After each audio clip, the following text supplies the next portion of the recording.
Tignan nyo, nauubos na yung dahon, pero grabe ang bunga. Basta mumulaklak pa uli. So, ibig sabihin, Dami na hinog sa init. mabubo. Ayan, no. Sobrang init. No, ding kinakain ito. Naghinugan na sila. So, ayan, no. Kamatis, tingnan nyo.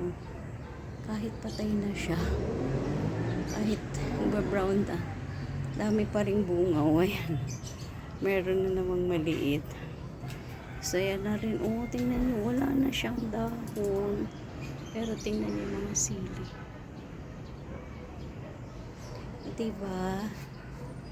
Nakakatuwa pa rin. Dami pa rin bunga.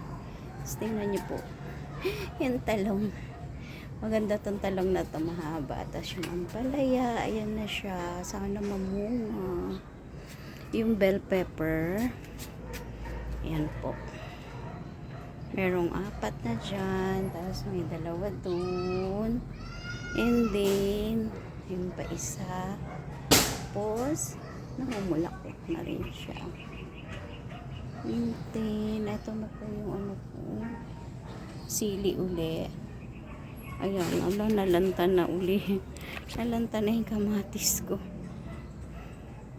Basa naman siya, kaya alam ba't kaya nalanta. Ito pa uli, nag-transplant ako ng sili.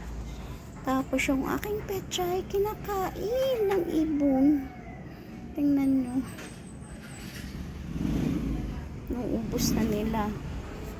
And then, ito po yung cactus na galing sa Baguio. Nagkaanak na po siya. Ayan, ito. Yan, dati ito lang siya. Ngayon, nagkaroon na siya ng anak. So cute. Okay.